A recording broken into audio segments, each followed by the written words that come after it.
Good day, everyone. My name is Sir Matt, and I'll be your instructor for part 2 of lesson 2 on arithmetic series. So last video, you learned how to find a specific term in an arithmetic sequence. But in this video, instead of finding just one term, we'll learn how to find the total of all the terms. So building on what you have learned in the previous lesson, here are our learning objectives for today's video. Okay, so number one, we want to find the sum of a finite arithmetic series and differentiate an arithmetic sequence from an arithmetic series. So are you ready? Start. Now that we have identified our learning objectives, let's begin with a simple situation that I think many of you can relate to. Imagine yourselves trying to save part of your daily allowance. Instead of saving the same amount every day, you decide to increase the amount you save little by little. So tingnan natin kung ano mangyayari. Suppose you decide to save part of your allowance. So week 1, nag-save kayo ng 50 pesos.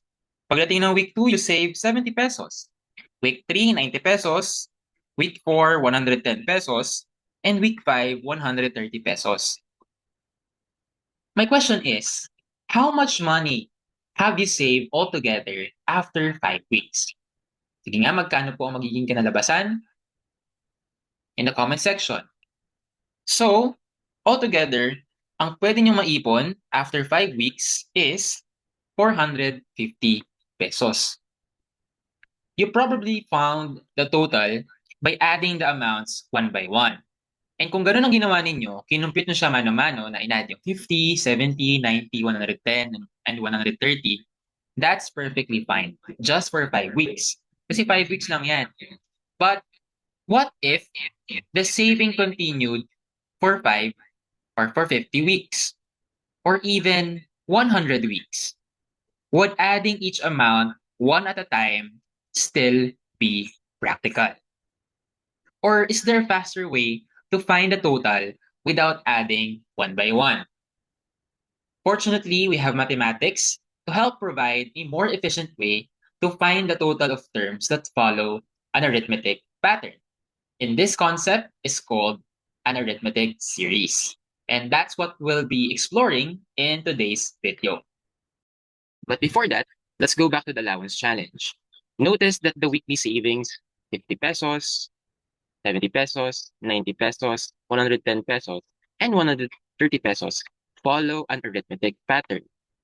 In the previous video, we learned how to list and find the terms in an arithmetic sequence. But in this video, we're interested in something different.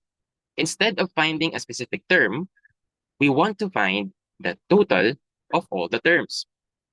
So what's the difference between an arithmetic sequence and an arithmetic series? What changed? As we can see, an arithmetic sequence is simply a list of numbers that follows a common difference, while an arithmetic series is just the sum of those numbers. So we add all the numbers. So with that distinction in mind, let's formally define what an arithmetic series is.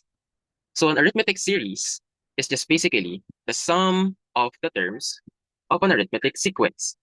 So going back to the challenge that we presented earlier, say for example, if there were 100 weeks, would adding one by one still be efficient?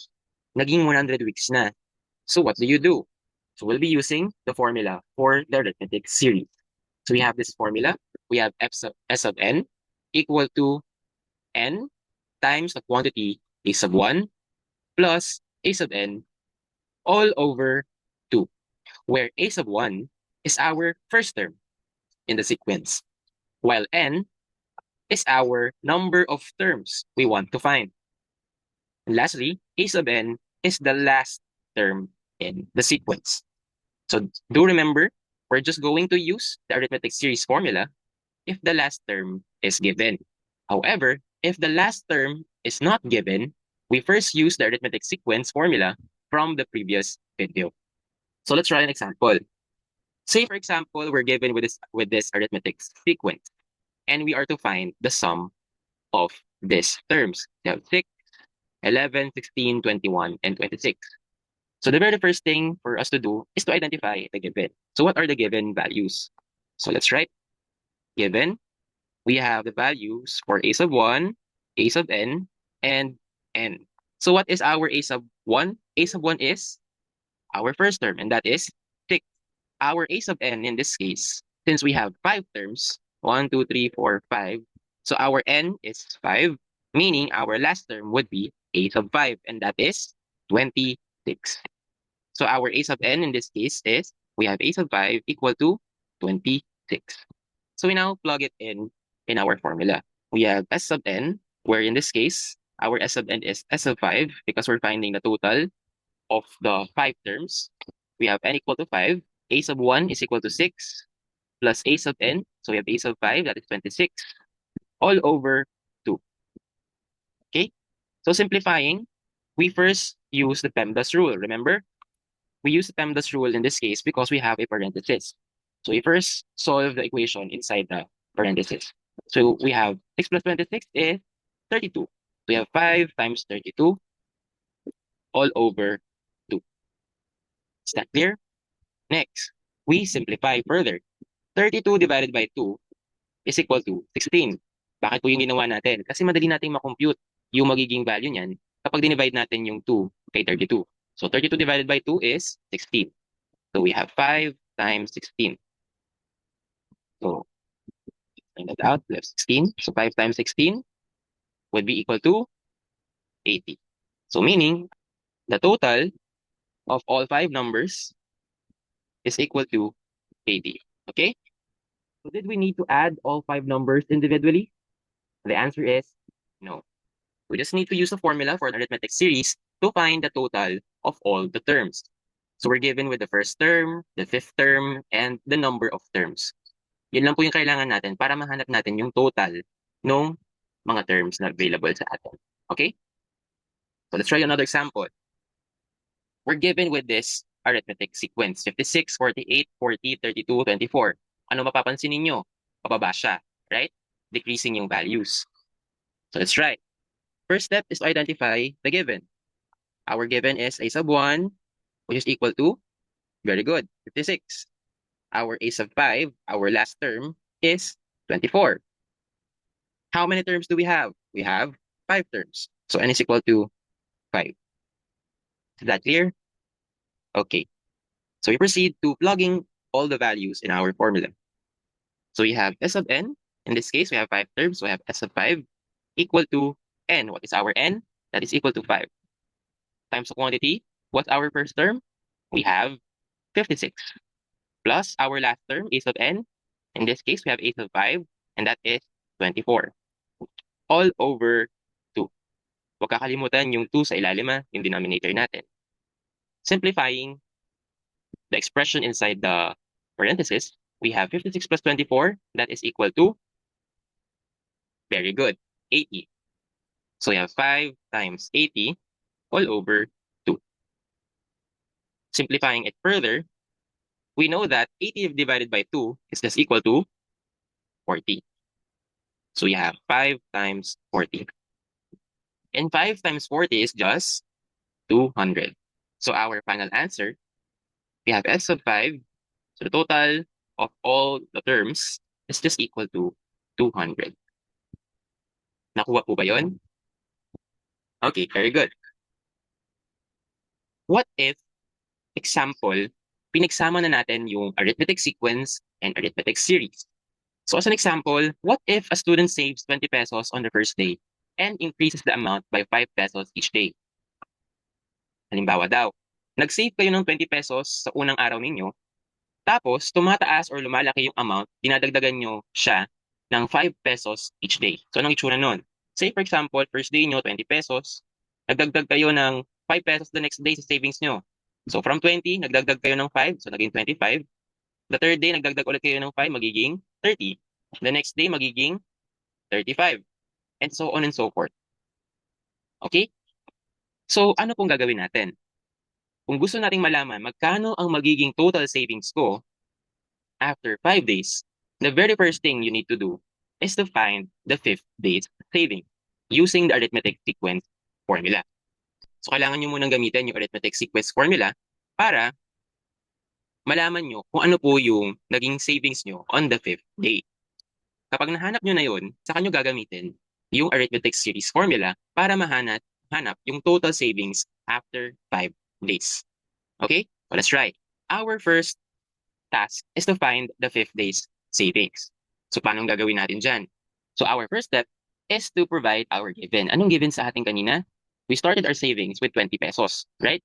So that is our A sub 1. How many terms do we have? Yung N natin. Hanggang ilang araw nga? 5 araw lang. So we have 5 terms.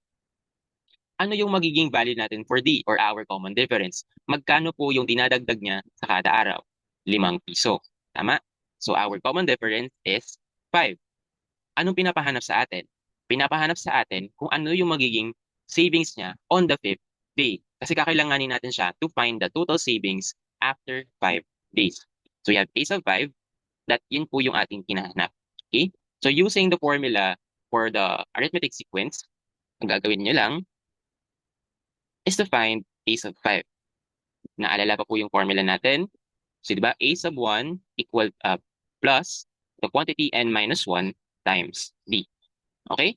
So A sub 1, that is equal to 20 plus the quantity n minus 1. So we have 5 minus 1 times D. Simplifying, we have 20 plus, again, PEMDAS, unahin po yung nasa quantity natin. 5 times 1 is equal to 4 times 5. So 20 plus 4 times 5 is 20. So 20 plus 20, and 20 plus 20 is just 40. So our A sub 5 is equal to 40. Nakuha po yun? Ngayon, alam na natin kung ano yung magiging savings niya for the 5th day. Ang tinatanong sa atin, magkano ang magiging total savings niya after 5 days? So still, ang given sa atin na first saving niya ay 20 pesos. Nahanap na natin kung ano yung savings niya for the 5th day, and that is equal to 40. Ito yung na-compute natin dito. So computing, ano po ang magiging total savings niya after 5 days? So recall the formula for arithmetic series. So ano yung n natin? So we have 5 times the quantity. A sub 1 is 20 plus A sub n. So pang 5th day, so A sub 5, that is equal to 40 all over 2. So simplifying po, so we have 5 times, ano po yung nasa loob ng parenthesis natin? 20 plus 40 is just 60 all over 2. So 60 divided by 2 is just 30. So 5 times 30. Kasi magiging 30 lang to. Tama? And 5 times 30 is just equal to 150. So therefore, the total savings after 5 days is 150 pesos. So the student saves 150 pesos in total after 5 days. Okay? Now, to check your understanding, sige nga po, which requires an arithmetic sequence? Is it A, finding the 15th term, or B, finding the total of the first 15 terms? In the comment section, ano po magiging sagot natin dito? Alin sa dalawang option ang nagre-require ng arithmetic sequence? Is it finding the 15th term or finding the total of the first 15 terms? Very good. It is letter A. Kasi hinahanap natin yung missing term, and that is for an arithmetic sequence. So ay sequence, ito naman ay series kasi pinapahanap sa atin ang total. Right?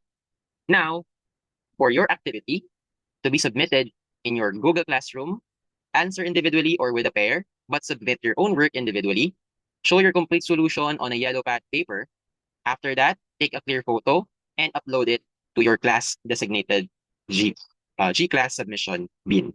So this will be your check activity for lesson 2.2. Kindly show your solution on your yellow pad. Okay?